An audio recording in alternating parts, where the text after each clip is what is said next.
A very pleasant good afternoon to our viewer, people of Glendale who are viewing this meeting. This is the meeting for Building and Fire Board of Appeals. Would the clerk please make the roll call? Yes. Board Member Eric Kishishian. Here. Board Member Harmik Abkarian. Here. Board Member Alexander Wu. Here. Board Member John Tatulian. Present. Co-Chairman Bahman Ehsan. Present. At this time, I'd like to turn it over to Stuart Tom for some brief introductions. Thank you very much, Celeste. Mr. Chair, members of the board, viewing audience, it is with a great pleasure that I had the opportunity to introduce to the general public two new members of this board. A little while ago, previous chairman of this board, Richard Dorian, had termed out, and we had some trouble finding a replacement. And during that period of time, our most recent chairman, Chairman George Bogosian, also termed out, having completed his second term. Once again, as I had mentioned, it is with great pleasure that I have the opportunity to introduce the two most recently appointed members of the Building and Fire Board of Appeal. We have Alexander Wu and John Tatulian. And so, welcome. Thank you. Thank you. With that, I did want to mention that we do have a very, very brief agenda. The primary reason for this agenda was, first and foremost, to see to it that we always do have an opportunity to meet at least once each year. As this board knows, it is not an administrative board. This is merely a discretionary, this is merely an appeals board. It doesn't have any discretionary or administrative authority over the operation of the building or the fire department. However, in the event that either the fire marshal or I, as the city's building official, render a decision and an appellant chooses to appeal it, we do have to have an appointed board to offer the appellant due process. Fortunately, in this city, we tend to manage both the building code and the fire code pretty effectively, and so appeals are very rare. We generally get about one per year. And so since it has been a little while, we decided to go ahead and call a meeting, and it was also a good opportunity to do two things. Number one, make some introductions in terms of the new members of this board, and also to give you a couple of reports, just to bring you up to speed with some things that are going on locally here in Glendale. Our urban forester, Doug Nichols, will be giving a report on behalf of the fire department, and I will be giving some updated information regarding the codes that we enforce, and in particular, some of the activities going on in Sacramento with respect to the state codes. So once again, we do have a brief agenda, and with that, Chairman Ehsan, I will turn it over to you. Thank you very much, Mr. Tom. On behalf of the member of the boards, I'd like to welcome Mr. Wu and Mr. Tatulian to this board and mention that this is one of the easiest boards for the city of Glendale. And the reason behind it is because Mr. Stuart Tom is to take care of all the work, and we just listen to him. So, and that, with that said, I'd like to ask the clerk to go through the agenda, please. Item number 2, presentations and commendations. Today we have none. Item number 3. Oral communications. At this time we have none. Item number 4. Approval of minutes of previous meeting dated July 16th, 2008. Okay. Is there any comment or on that? Mr. Chairman, members of the board, at item 4A, we do have the minutes of July 16, 2008. Under the first tab of your packet, you will find the minutes that have been prepared. These minutes were also provided in advance and were included in the public packet. I had the opportunity to go over the minutes, and I found no issues. However, if you, during your opportunity to look at them, had any items that you would like to note or make corrections, Celeste will be happy to take note of those. Is there any comment? No. Does anybody second the motion, please, to approve the meeting? At this point, we'll need a motion for approval. Motion to approve the item 4A, July 16, 2008 meeting. Second. So approved. We'll need a roll call officially on that. Board Member Eric Kashishian, Yes. Board Member Harmik Abkarian, Yes. Board Member Alexander Wu, Yes. Board Member John Tatulian, Yes. Chairman Bachman Esson. Yes. Item number 5, old business. Today we have none. Item number 6, new business, and we have new board member introductions. At this time, Chairman Esson, under new business, there are a couple of items that I would like to take care of. First, I'll go ahead and I'll repeat the introductions of Mr. Wu and Mr. Tatulian. And what I think would be a great opportunity would be if, in order, Mr. Tatulian and, I'm sorry, Mr. Wu and then Mr. Tatulian had an opportunity to tell us and the public a little bit about themselves. I think it's a very good idea. Mr. Wu? Please. Mr. Wu. Use each other. Good afternoon. My name is Alex Wu. I have this great opportunity to serve this great city of Glendale, and I would like to thank Mayor Draymond for this opportunity. My particular background is of land use entitlements. I've worked with various municipalities throughout the state of California, so I feel that with my experience and with my knowledge, I could be of great asset to the board, and I feel that as our chair had mentioned, Mr. Stewart Tom, which I had an opportunity to meet, does a great job of running the city, the Building and Safety Department. So we ourselves won't be getting a lot of the action, but I am so greatly honored to be able to serve the city of Glendale and look forward to it. Thank you. Mr. Tatulian? Thank you, Mr. Chairman. My name is John Tatulian, and it is an honor and a privilege for me to serve on this board. And first, I would like to thank the City Council for my appointment and confirmation, and I look forward to working with the board members here and with the building official and the fire official. Thank you for the introduction this morning. Very nice department in order, and I look forward to interacting more and helping out where we can, and look forward for your guidance with all your experience. On a personal level, I've had the opportunity to, my background is in construction and land development, mostly in the high desert communities, Lancaster, Palmdale, Victorville, and those areas, both in subdivisions and in building, and even near like Pasadena and Los Angeles. So I have about 6 years of experience in that capacity, and I look forward to sharing my experience and learning from my colleagues here and helping out where we can. Thank you. Welcome. Thank you very much, Mr. Tatulian. Item number 7 is would you please go through under item number 7? Reports, information only. We have the monthly building and safety report. Chairman Esson, members of the board, at 7A we have monthly building and safety report.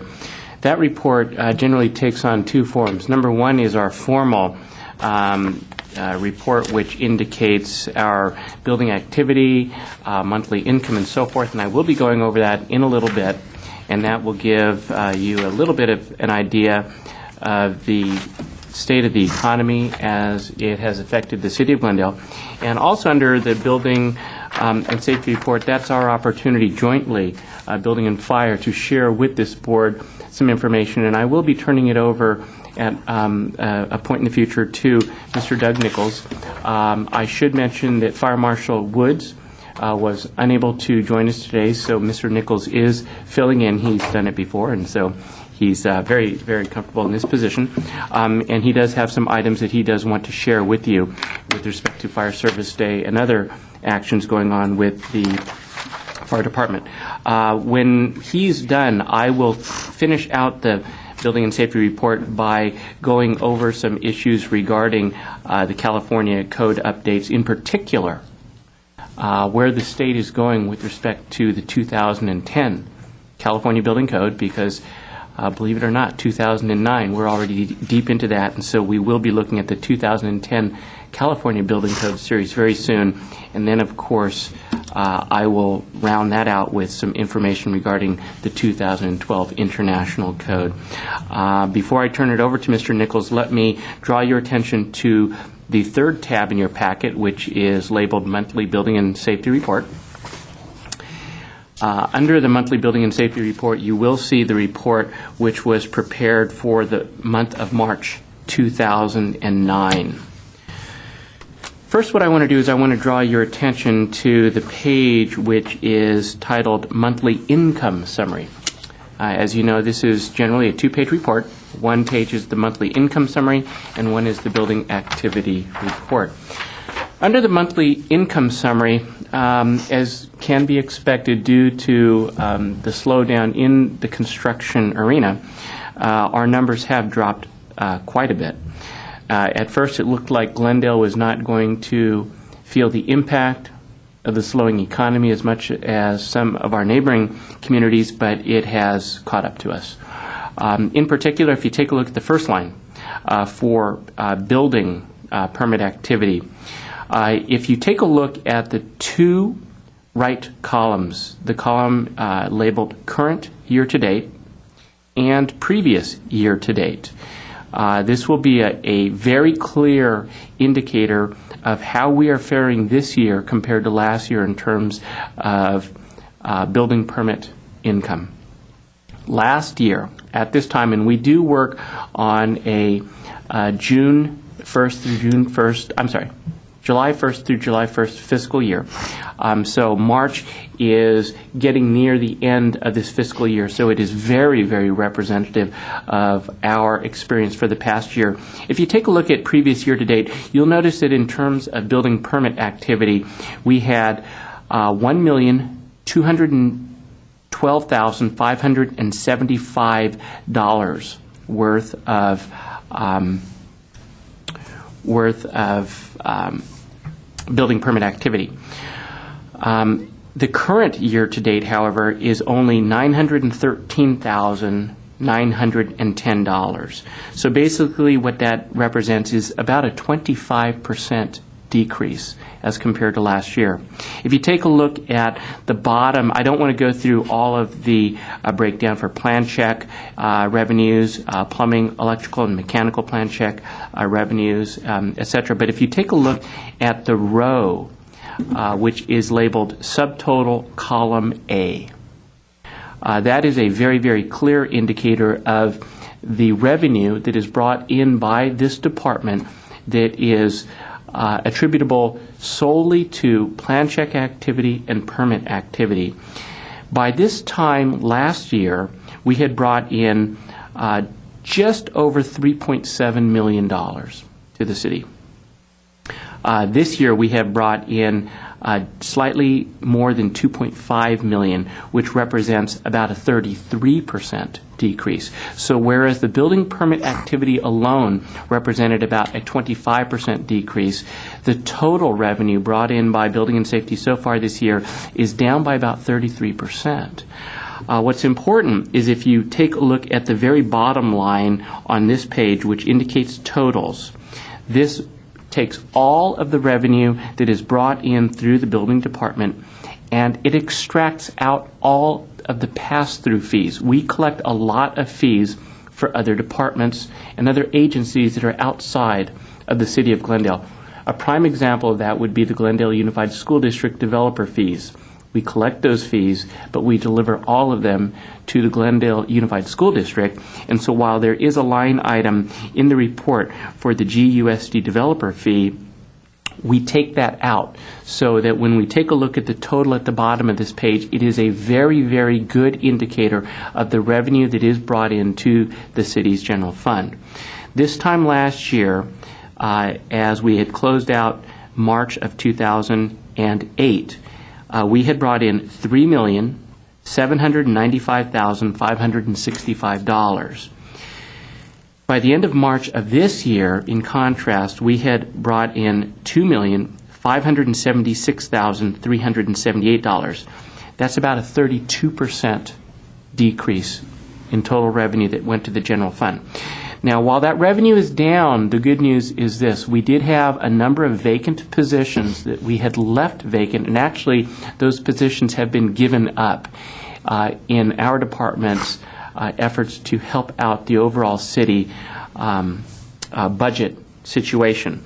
And those vacant positions, plus some other cost-saving measures, cutting down on training costs and operational overhead and so forth, have allowed us to save some money. So we're actually expending less money than we have brought in, despite the fact that our revenues are down. What I did was I had our PeopleSoft accounting run our budget expenditures year to date through the end of March.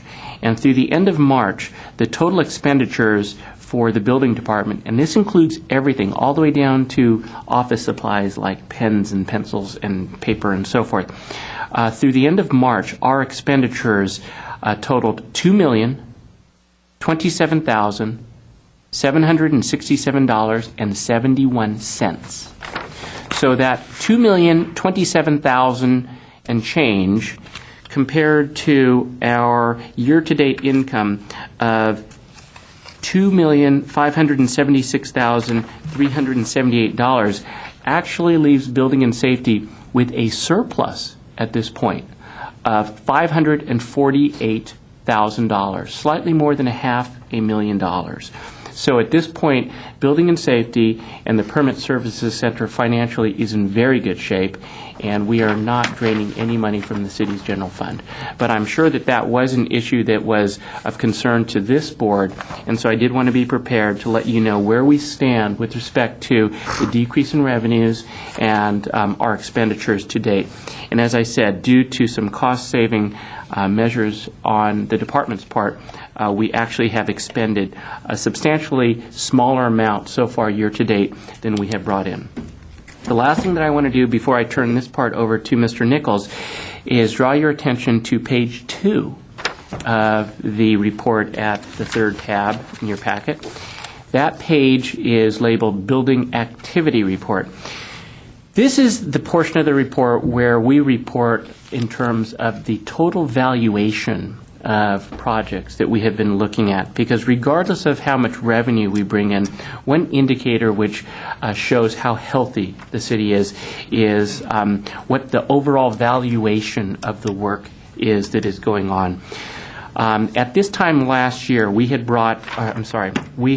been working on slightly more than $173 million worth of projects throughout the city. By this time this year, the total valuation of all projects that have been undertaken is slightly more than $115 million. So that comparison between the $173 million worth of construction work last year and the $115 million of work this year represents exactly a 32% reduction, which matches the reduction in revenues. So that is all very, very consistent.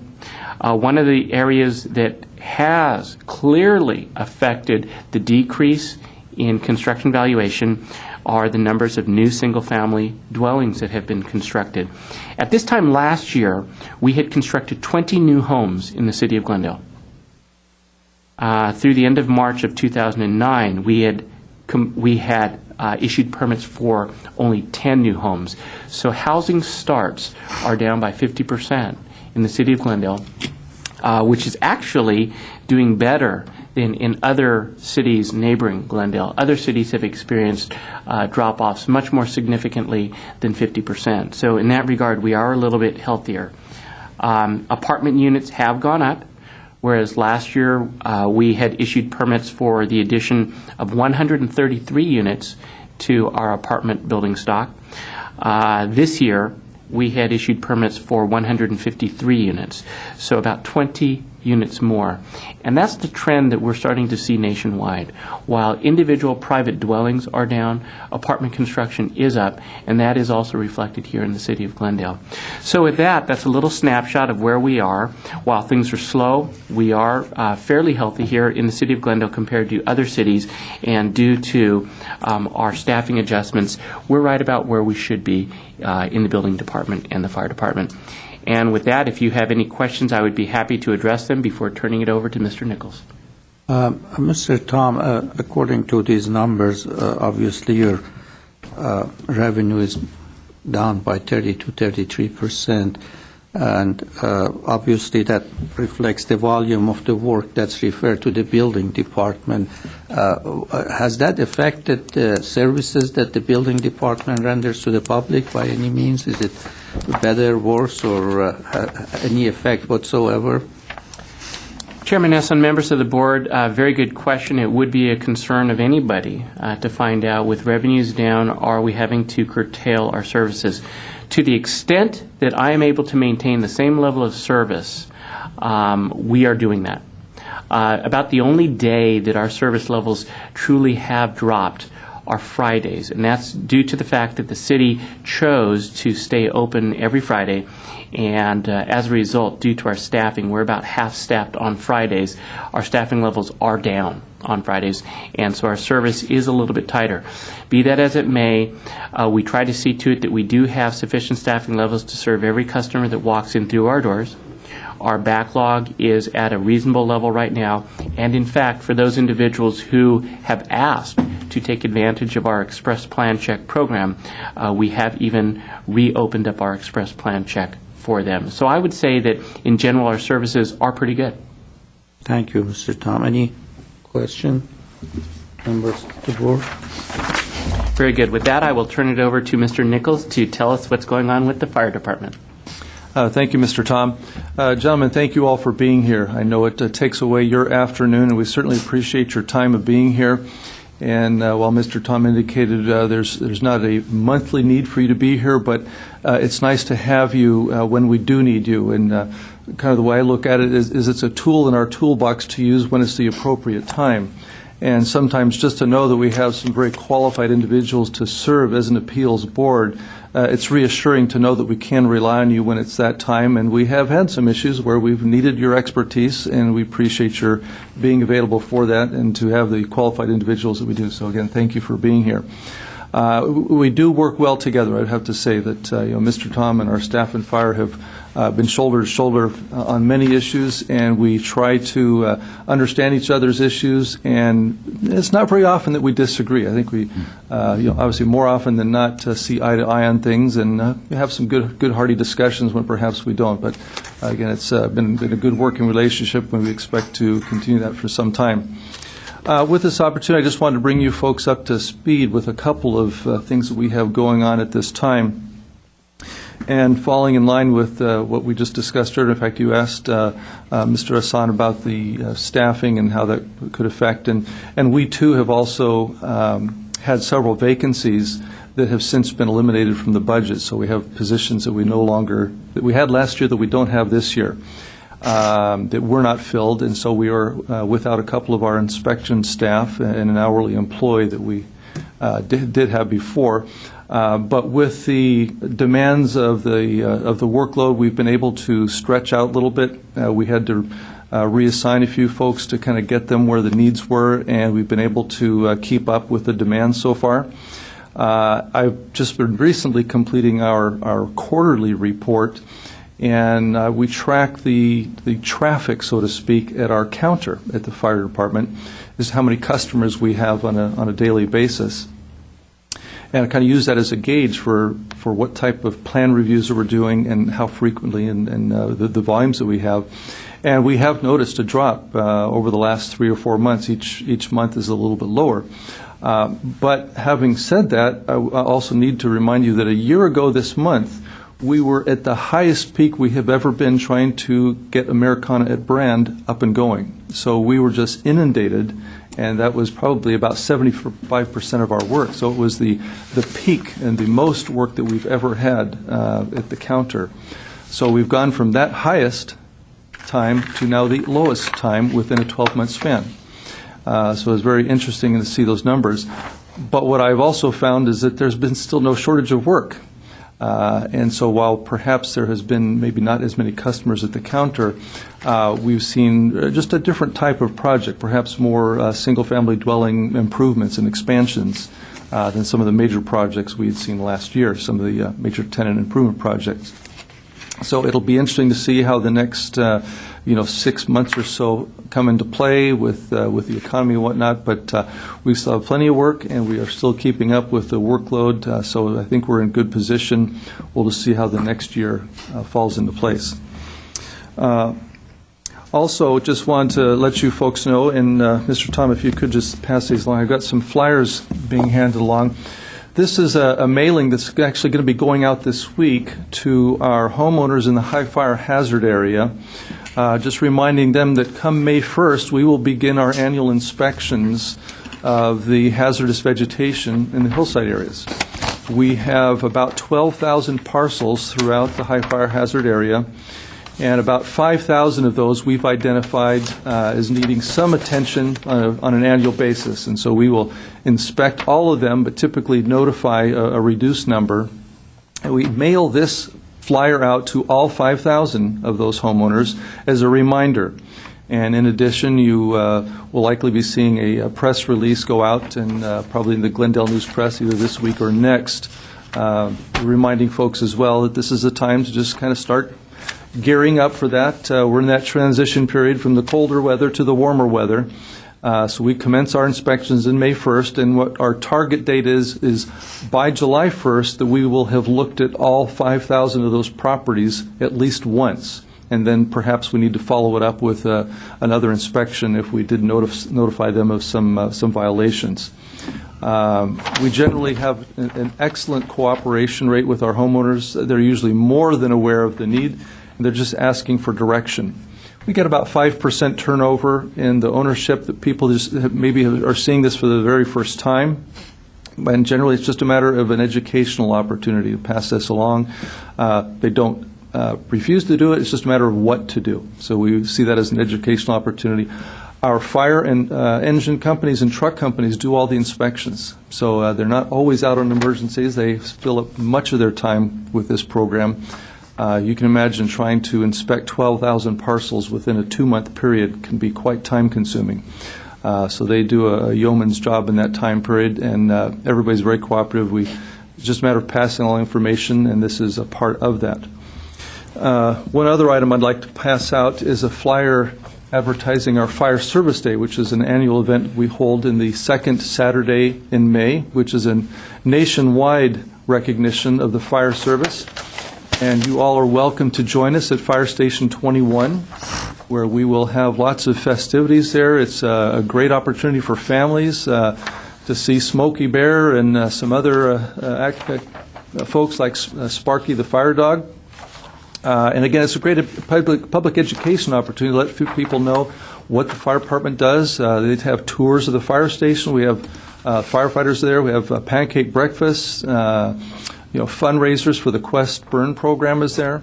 So it's a great opportunity. If you haven't been there, I would certainly encourage you, even stop by for an hour just to see what the fire department, different apparatus is there, and the folks that are joining us there. It's a great opportunity. So I think with that, unless you folks have questions, anything I've mentioned, or perhaps just something in general about the fire department that I might be able to answer, I'd be happy to address those questions. And again, just thank you for being here and part of our team. We appreciate your time and expertise. Thank you, Mr. Nichols. I have a question. And when you said the fire department inspect this fire hazard area that you have put a green color in this flyer, could you briefly tell us what criteria do you use is it just by observation, or is it certain distance from residence, or just for general information so the homeowner probably get an idea before you people go over there as what the criteria is for this inspection? Absolutely. Very good question. We do get that a lot, and probably this is also a good time to say that this flyer and all those requirements are on our website at the glendalefire.org website. underneath fire prevention, so people can kind of hunt and peck around through there or give us a call and we'll point them in the right direction. But our target area is particularly in the open space areas where you have natural and native vegetation within 100 feet of a structure. And that might be your house, it could be a gazebo, could be a garage, but that's usually the frame of reference that we're looking for is 100 feet. And then listed on that brochure and in our criteria on the website, as you get closer to a house within 5 to 10 feet, we get a little more particular about what needs to be done as opposed to 30 feet or 100 feet away from the structure. What we do not want to see is bare soil 100 feet away from a structure. We're looking for a selective removal where you carefully identify which native shrubs need to be taken care of. Most of the time, people have got that area landscaped and irrigated, which is about the best you can do. But in some sites where you've got some very steep hills, it's just the native vegetation there. So we target that. We have given some criteria as far as what the spacing is, but when it comes down to it, the firefighters are there and they're looking and observing, and if they feel comfortable, say, yes, we can defend this house with the work that you've done, we're feeling good about this, we'll pass that information along. If there's something else, perhaps some dead shrubs, dead branches and trees, those types of things, they'll identify them, ask the folks to clean that up, and then they'll recheck on the back when they come back to follow up. But that's generally what we're looking for, and folks are encouraged to look at our website, read the flyer, and give us a call if they have specific questions. Thank you, Mr. Nichols. Any member of the board have any question? No. No question? Very good. With that, I will conclude this particular item 7 on the agenda with the remainder of the Building and Safety Report. At this point, I indicated that I was going to give some updates regarding where we are with the state codes, in particular the 2010 California Building and Fire Codes, and then also where it looks like we're headed for the 2012 International Codes. Tremendous amount of information that I'm going to be giving you in just a bit. Do not feel like you need to take notes. If later on you need some additional information or clarification, by all means, I'll be happy to share that with you. And that goes for the viewing audience at home as well. Okay, as a bit of information, just to make sure everybody is fully on board, the code that is currently the law of the land in the state of California, and certainly an amended version is what we use here in the city of Glendale, is the 2000 California Code Series. 2007 California Code Series. And the 2007 California Code Series includes the 2007 California Building Codes, Fire Codes, Plumbing Code, Electrical Code, Mechanical Code, etc. What is important is to point out that this was the first international code adoption, and this is what basically replaced the old familiar uniform building code-based codes. And so this was a little bit of culture shock to the entire state of California, but I think for the most part, designers and code enforcement officials throughout the state did adapt.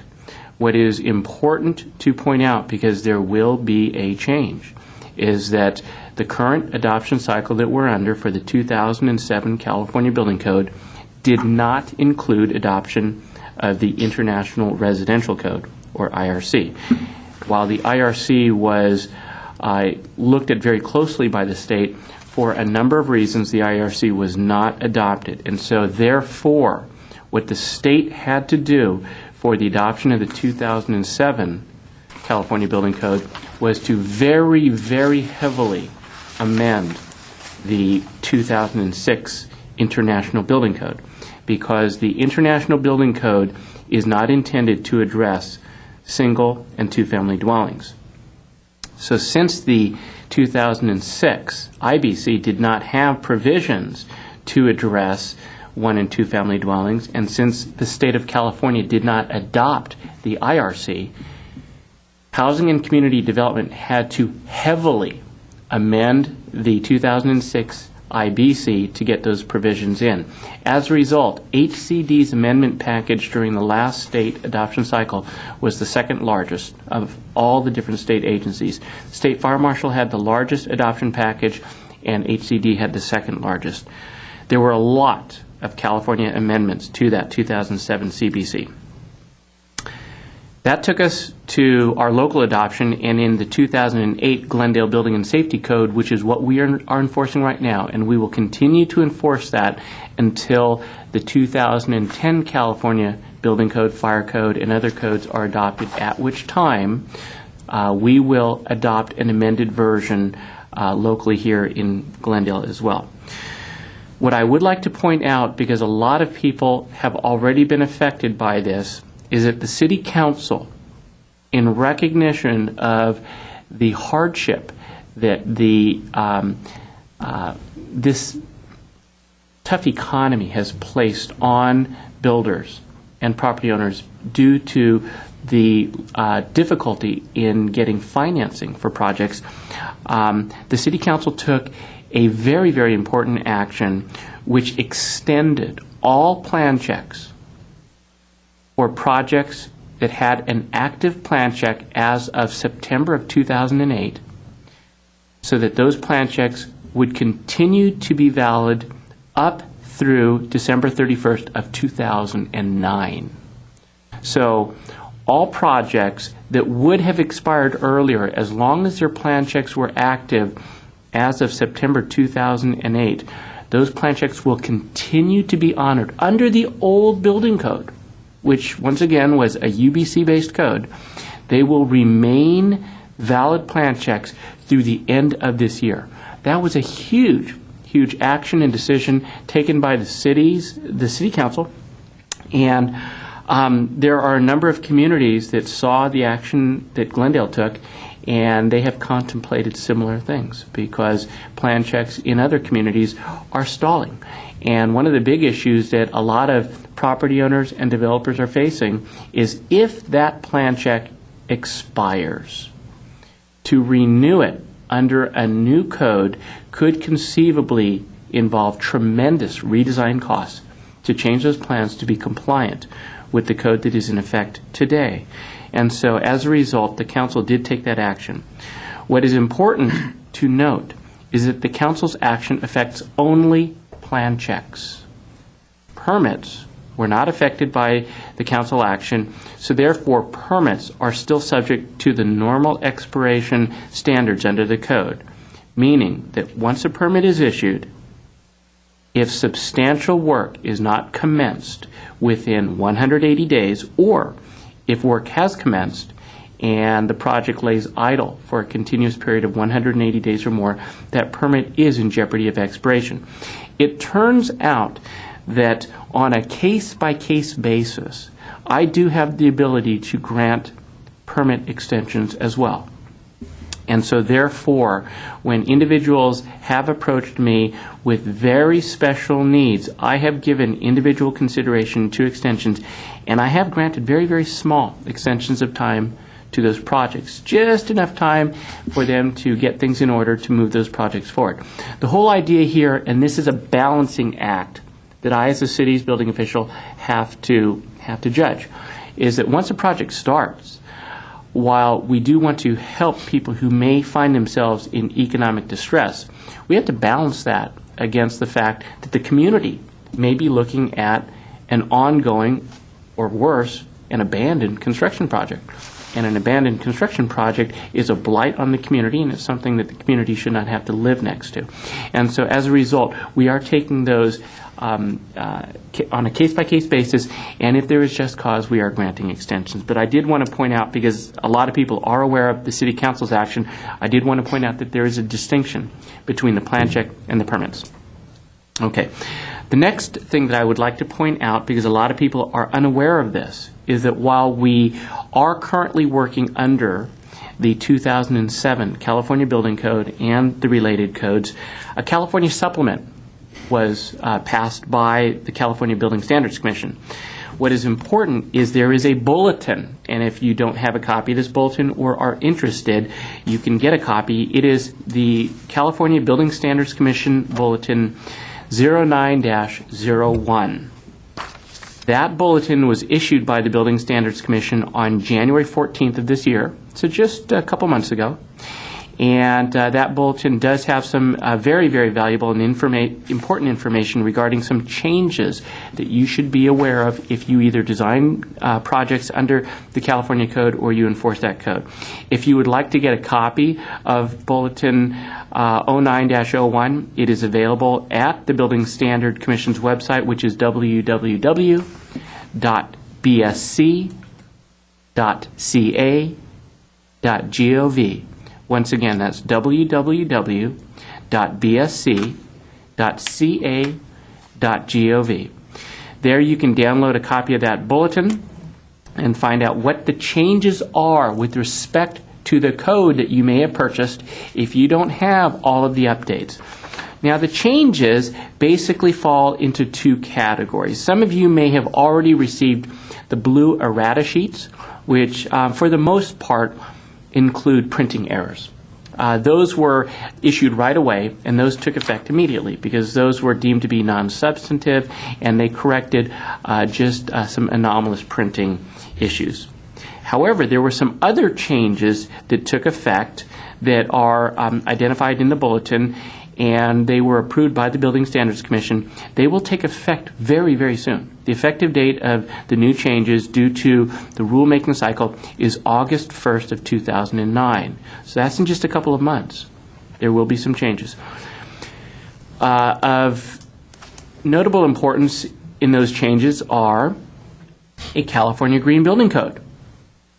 The state of California has adopted a California Green Building Code. That Green Building Code will take effect August 1st, 2009.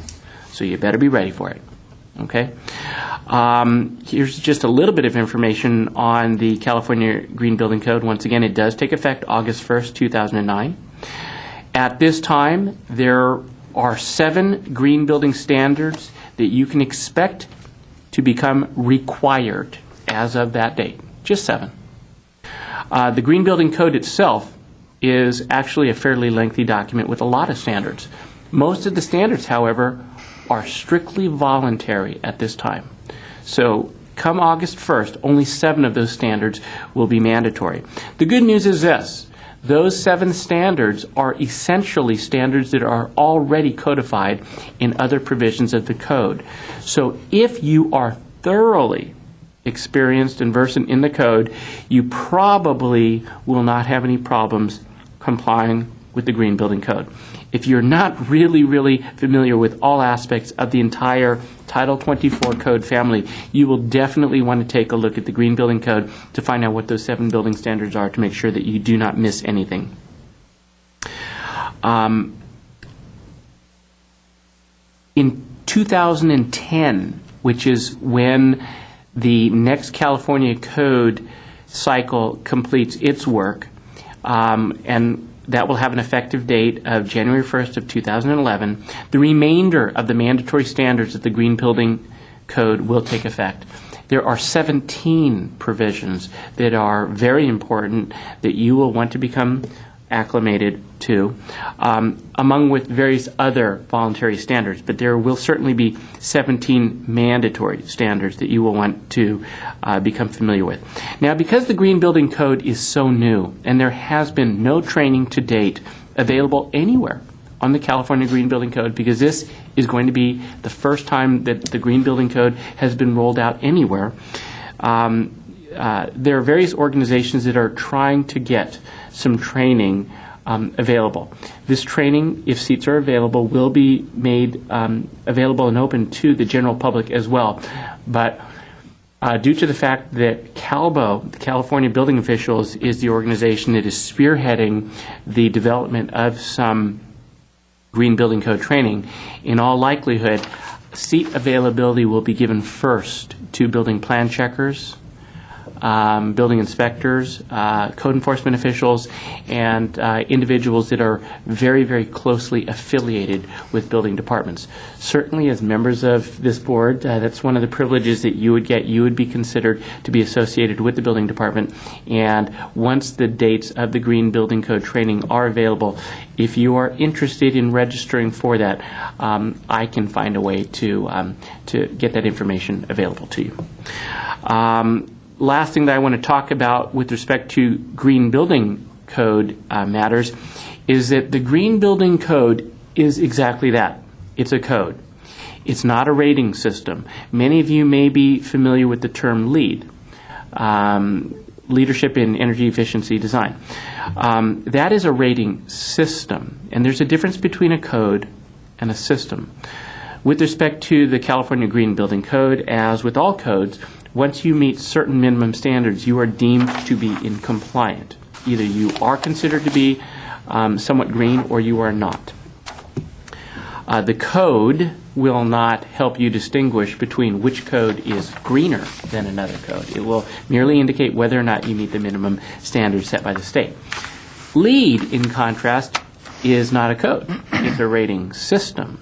And under LEED or any of the other systems that you may be familiar with, the Green Point system, USGBC, and so forth, those systems do allow you to accrue points and compare one building to another. So, for example, using the LEED system, if a building attains LEED Silver status and another attains LEED Gold status, one can generally presume that the building that achieves the LEED Gold status has achieved a higher level of sustainability than the silver. But I did want to make sure that you understand that. Also, taking effect August 1st, 2009, will be new energy conservation standards. Those aren't the same as the Green Building Code standards. They're in the Energy Code, so you need to understand that as well.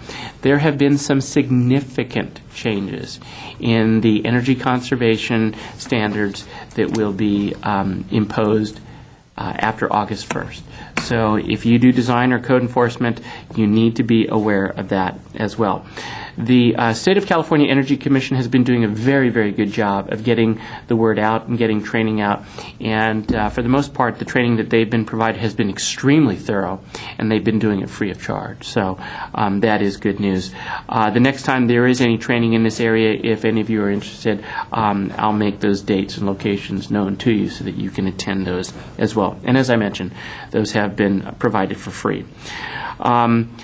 One last thing that I want to talk about in terms of some of the changes that have taken place with respect to the California supplement is a Senate bill was recently passed, Senate Bill 1608.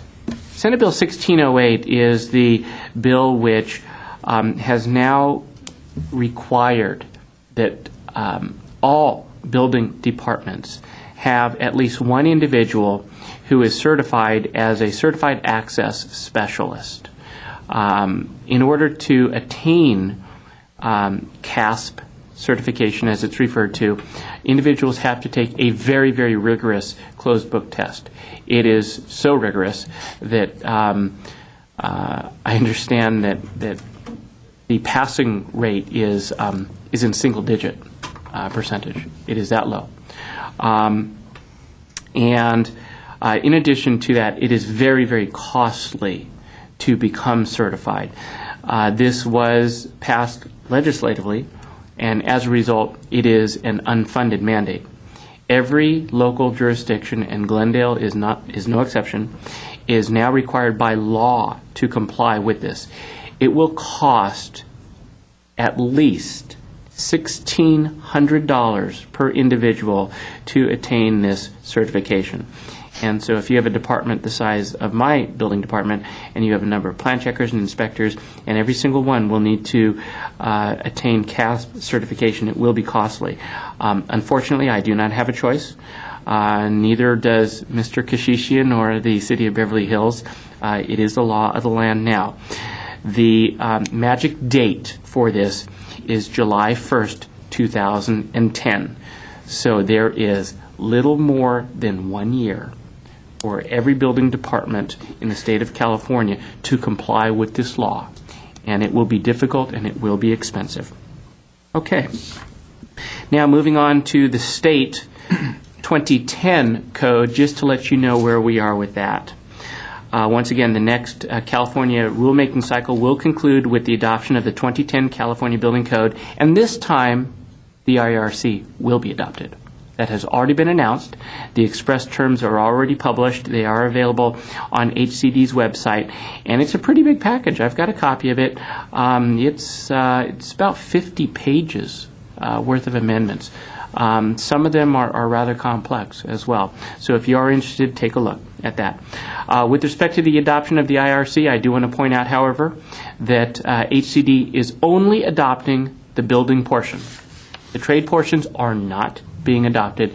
They have made that known. They are not changing their mind. So it is only the building portion. So in terms of the building, fire life safety, exiting, structural aspects and so forth, that will be adopted. However, with respect to the mechanical, electrical, and plumbing standards of that code, they will not be adopted. Individuals will still have to turn to the respective trade codes. The state agencies are currently in their own individual rulemaking package process. The 45-day comment period is expected to be sometime in September of 2009. So that's just around the corner, which means that all of the state agencies are frantically putting their amendment packages together right now. I'm working very, very closely with the State Fire Marshal's Office. I think most of you know that I sit on various committees and task forces with the state of California. Their package is nearly 100 pages long. Theirs is very, very long. Most of the California amendments by all of the state agencies will need to be packaged by July. So that will get wrapped up pretty soon. As I just mentioned, the State Fire Marshal's Office and HCD do have the largest packages, and for the State Fire Marshal's Office, most of those amendments are really to coordinate some changes with the IBC. The good news with respect to our current California codes is that the IBC has now progressed and evolved, and some of the things that California had to do previously in order to get the code suitable for use in the state of California, because we did amend the code so we had a stricter code than many other states. Some of those changes were picked up by the model code and are now in the model International Building Code. So as a result, there is no longer the need for a California amendment, but the State Fire Marshal's Office has to tweak some of their previous amendments to make it compatible. So that is some of what they're doing. Just to conclude this now, I want to talk very briefly about one very, very important chapter that will affect the 2010 California Building Code, and that is Chapter 7A of the code. This current code cycle, for the first time ever, the state of California has had a special chapter, it's Chapter 7A, which has provisions for fire-resistive construction in the wildland-urban interface area. We are the only ones that I know of in the entire country that have the standards that we have, and the intent is to provide new construction with increased protection to make those structures more likely to survive the passage of a wildland fire without the need for fire department intervention. We have seen too many times when wildfires have swept through Orange County. We've had our own brushes with fires here in the city of Glendale in the past. In Ventura County, they've had some terrible fire in Montecito that just burned and burned, and so forth. Chapter 7A is intended to address some of the weak points of building construction for new buildings to see to it that those structures are more likely to survive on their own. Chapter 7A in particular is going through a revision. I happen to know this very well because the State Fire Marshal asked me to co-chair that task force. So I am co-chairing the task force for the Chapter 7A rewrite with Assistant State Fire Marshal Ethan Foote. And the reason that I am bringing this to your attention is that our intent is to fix Chapter 7A to make it more usable by developers. The manner in which Chapter 7A was adopted into our current California Building Code makes it very, very difficult for people to understand and to comply with those standards because they are performance-based rather than prescriptive. We're going to make an attempt to see if we can get some of those standards more prescriptive so that builders will know what they can build and what will be accepted. Plan checkers and inspectors will know what they can accept and approve. With that, the last thing that I would like to do is point out that we do have an open stakeholders meeting for the Chapter 7A rewrite as an open meeting. Anybody is welcome to attend, including this board and the viewing public. Our open stakeholder meeting is scheduled for April 17th, and it is here in the city of Glendale. So far, all the meetings have been up in Sacramento, but this is one instance. As co-chair, I exerted some of my influence, and I was able to move this meeting down here a little bit closer to home, which makes it easier for local members to attend if they see fit. And so while I've been flying up to Sacramento to do this, it's their turn to fly down to Burbank. So this meeting will be Friday, April 17th. It is scheduled from 9 a.m. to 3 p.m., and it will be located in our police community room, which is located at 131 North Isabel Street. So if any of you are interested in attending, even if all you want to do is sit in the back of the room, this is an incredible opportunity. For one thing, it's a very rare opportunity to have access to an open stakeholders meeting, because quite often meetings like this are not open to just anybody. You have to be invited to these meetings. Second of all, as I mentioned, it's very convenient. This is a rare opportunity to have one of these meetings that is actually a state agency. It's a state fire marshal task force here locally in Southern California rather than in Sacramento. And if you have not had the opportunity to participate in a rulemaking process, which is the process which results in changes to the state codes and the building code that we enforce here in the state of California and will be enforcing here in the city of Glendale. If you would like to see how it works without hopping on a plane and flying to Sacramento, April 17th is your opportunity. I'll conclude by identifying what the priorities that we have already identified during our past task force meetings have been set at. Number one is windows. Windows are considered a tremendous weakness in any building that is expected to survive a wildland fire. Doesn't matter if you have a 1-hour wall, if it's made out of stucco concrete block. Your windows are a hole through that wall, and if glowing embers and firebrands can get through that window, they will ignite your curtains, carpeting, furniture, and so forth. So windows are considered a priority. Attic vents are the second priority that have been identified. If glowing embers are allowed intrusion into your attic space, there's a lot of combustible material there, whether it be blown cellulose information, the exposed framing members of your ceiling joists. Some people store things in their attics and so forth. Once those glowing embers get into your attic through improperly designed attic vents, a fire is going to start. That's just a given. The third priority that has been identified, decking material. Even if you build a very fire-resistant house, if after that you build a nice, beautiful deck out of combustible wood framing, and it is not built properly, so that as the firestorm is swirling around firebrands and embers, they're allowed to accumulate either underneath the deck or in some corner of a deck. They will catch that deck on fire, and then your house is going to burn down. And then the fourth area that has been identified as a priority is to see if we can address the definition of what constitutes ignition-resistant material. As I mentioned, Chapter 7A in its current format is very difficult to enforce because it is performance-based. You are allowed to build your exterior walls out of ignition-resistant material. Well, what constitutes ignition-resistant material? There are tests, but not every manner in which a building is built is tested. So if we can come up with some prescriptive standards that tells people that as long as you build your exterior wall in a certain fashion, kind of like for those of you who are familiar with it, how do you get an STC 50 wall or floor? There are prescriptive standards that as long as you build it a certain way, it is deemed to provide the sound transmission control that you are aiming for. If we can get some prescriptive standards for ignition resistance, that would be good as well. So that concludes my description of what's going on for April 17th. Once again, this is an incredible opportunity for anybody who would like to see how the rulemaking process and amendments to the state codes is carried out, because it will be here in the city of Glendale, and everybody that would like to is welcome to attend. And with that, while it was a lengthy report, I did have a lot to mention in terms of where we are going with respect to the 2010 code. One last thing that I will mention, because the next code cycle is out there as well.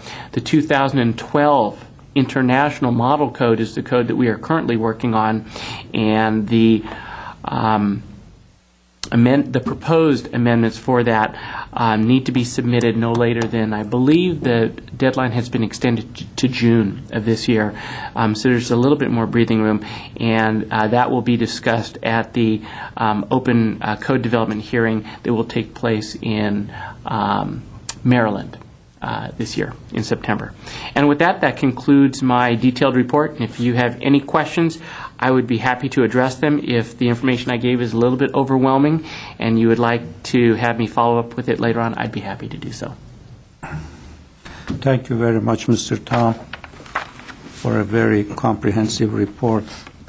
I'm sure as the time goes by, we're going to need more and more information to get familiar with the new codes. At this time, I'd like to thank both Mr. Nichols and Mr. Tom for their participation and giving us all the information. And what is the next item? Item 8 is the adjournment. Mr. Chair, if you will indulge me before we get to adjournment, this is probably my last opportunity to publicly and personally thank Mr. Richard Diridorian and Mr. George Bogosian, who, if they happen to be watching, I want to extend my personal thanks for the service to the community. Both Mr. Diridorian and Mr. Bogosian served 2 full terms before they were at their term limits, and so they could not serve, despite the fact that these board members here serve without compensation. They give of their time, they give of their knowledge and expertise freely with no compensation. Mr. Diridorian and Mr. Bogosian, after completion of 1 term, upped up again for a 2nd term, and they indicated that if there weren't term limits, they would volunteer their time again. And that is absolutely commendable, that we have members of this community that give of their time so freely. And so with that, Mr. Chair, I would like to personally extend my thanks to those 2 individuals. Thank you very much, Mr. Tom. And I'm glad you reminded us because I like to send my appreciation on behalf of the board to both Mr. Bogosian and Diridorian for their services to the city as a community service. And now I will entertain, if there is no other is there any other question? I will entertain a motion for adjournment. I second it. Roll call. Please, or call the roll. Well, tell you what, we'll take Mr. Kishishian as a motion. We'll still need a second. That's right. So, Motion to adjourn? Okay. Second. would the clerk please make a roll call? Board Member Eric Kishishian. Yes. Board Member Harmig Abkarian. Yes. Board Member Alexander Wu. Yes. Board Member John Totalian. Yes. Chairman Bahman Ehsan. Yes.